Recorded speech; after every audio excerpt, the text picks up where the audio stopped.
Hello my darlings, and welcome back to my channel. For those of you who are new here, my name is Miranda and I am the Enchantress of Avalon. And given that I had such a beautiful day today, I decided I would record out here in my backyard. And I also wanted some greenery in the background. So today's video is going to be about one of my favorite things in the world, apples.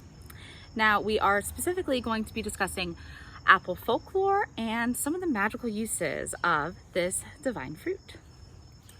So obviously I am the Enchantress of Avalon. So Avalon is the sacred Isle of Apples. The Welsh name Ynys Avalon literally translates to Isle of Apples, although some people also associate it with being the Isle of Glass, which has to do with the Welsh name for Glastonbury in England, which is, of course, oftentimes considered the real world Avalon. But there's a lot of argument about that. Now, apples. They have been both demonized and used as inspiration for many types of magic over the years. We have them demonized in, say, the Bible as the fruit that tempted Eve, although some people actually think that was a quince, not an apple. It's a debate. We don't know for sure. How would we? But apples are associated with knowledge and therefore could also be associated with some forbidden or occult knowledge. Hence, you know, the idea of poison apples and fairy tales, the idea of having any sort of negative association with apples. But what else are apples? They are fruits of immortality, protection, love, fertility, and sexuality. And let's start with protection. I'm gonna go ahead and cut one of the apples I brought with me. And if you cut an apple in half crossways, you will reveal the pentacle within. The seeds of the apple, which by the way do contain cyanide, which leads into some of the baneful workings people associate with apples. Those apple seeds though form a pentacle, and it also mirrors the blooms of an apple blossom. The apple blossom has 5 petals, relating also to the 5-petaled rose, because the apple is of course in the same family as the rose, which ties into its associations with love and sexuality. But how to use an apple for protection? Very easy way. Cut an apple crossways like this and hold a bay leaf on top. And this was actually done in a season 3 episode of my favorite show of all time, Charmed, but it is real old school folk witchery at its best. And they also did one of the apple peel spells to predict your future mate, also related to the love aspect of apples, where you would peel an apple and toss it over your shoulder, or in the case of on Charmed, they tossed it in water, and it would reveal the letter of your true love, the initial of your true love's first name. And I adore that they did that, as it also brings in a little bit of a nod to what apple bobbing was originally for. Back in the day, apple bobbing wasn't just this fun little party game that you would do at a birthday party or at Halloween. It was actually meant to help you find your ideal mate. And it was a form of apple divination to say you would be focusing on, I have feelings for this person, will this work out? And an apple would be assigned to each of the potential suitors that are at this gathering. And if you could pick the apple that was assigned to your potential suitor on the first try, that meant that you had a love that was built to last. And if you got it on the second try, it meant you would have a romance, but it would ultimately end. And if it took you 3 or more tries, it was a no-go. But kind of a fun little anecdote about where apple bobbing originates from. Now, apples as fruits of immortality. We see this throughout so many cultures in folklore and history. We have Idun or Idun, I'm never sure if I'm saying it correctly. She was a Norse goddess, and she had the sacred job of tending the apple trees. And these apple trees were what granted the gods immortality. Where in Greek myth you had ambrosia, in Norse myth you had apples of immortality that the gods ate that granted them immortal life. And then when we go into Norse myth, you have the golden apples of the Hesperides, which were sacred golden apples that were owned by Hera and tended by the nymphs, the Hesperides. And it also ties directly into the golden apple of discord, which was tossed into that wedding feast by Eris, E-R-I-S, that is, the goddess of discord, when she wanted revenge over the fact that she wasn't invited to this wedding.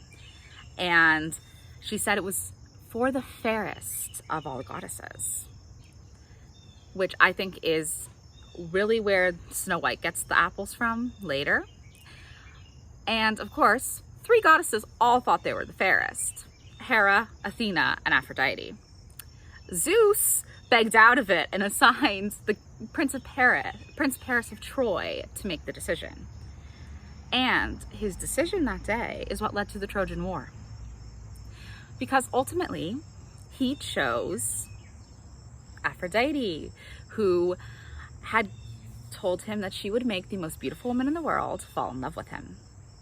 And that woman was Helen of Troy. And Helen was already the wife of King Menelaus, which is why she became the face that launched 1,000 ships. But yeah, it all started with an apple being tossed into a wedding feast. Apples themselves, with their red skin, although of course there are green-skinned apples, but the red-skinned apples can be considered a doctrine of signatures, associating them with the heart, with the blood, with passion, and with lust. Because many plants do have a doctrine of signatures. What they look like tells you what they're for, which also plays into the pentacle in the middle. It's a fruit of magic.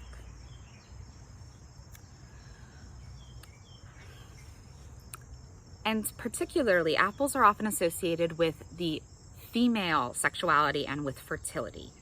An abundance of apples have this thought of fertile land, fertile soil, a fertile bride.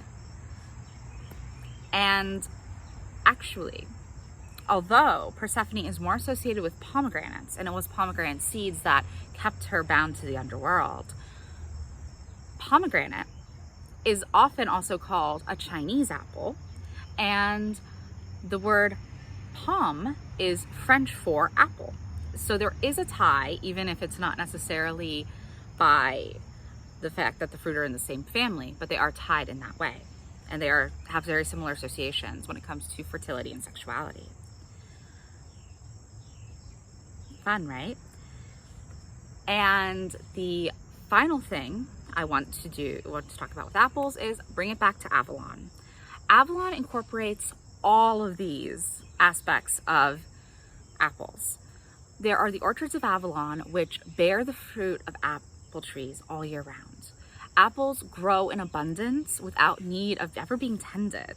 And then it's also said that grapes to make wine also grow in abundance without need to be tended.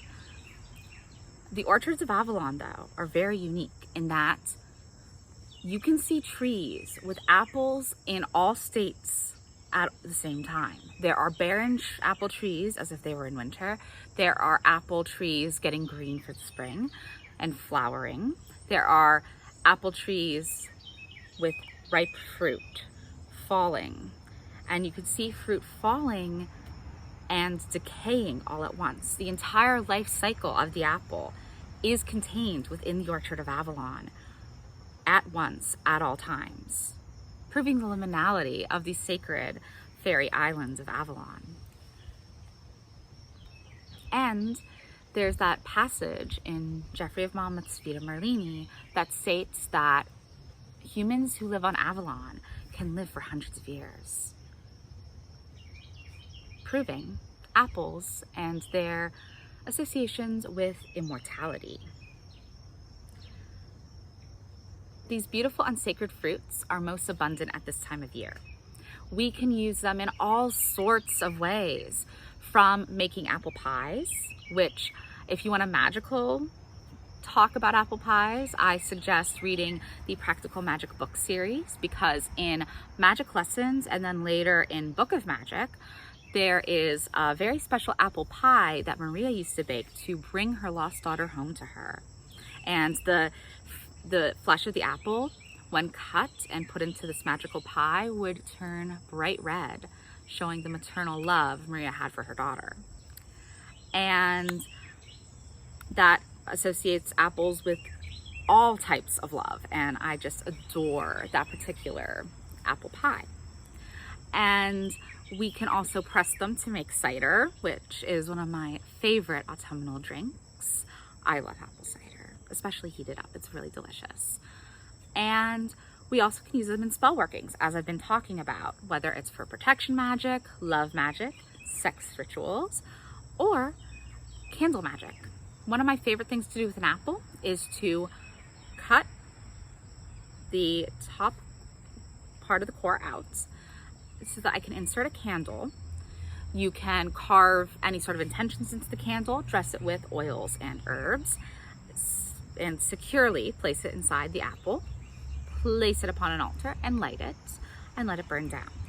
I have found the best type of candle to use for this is actually Shabbat candles, which, yes, they're usually just for Jewish rituals, but you can buy them for yourself and use them in any of your apple magic needs. So I do hope that you've enjoyed this short little video about all of the magic and some of the folklore of apples.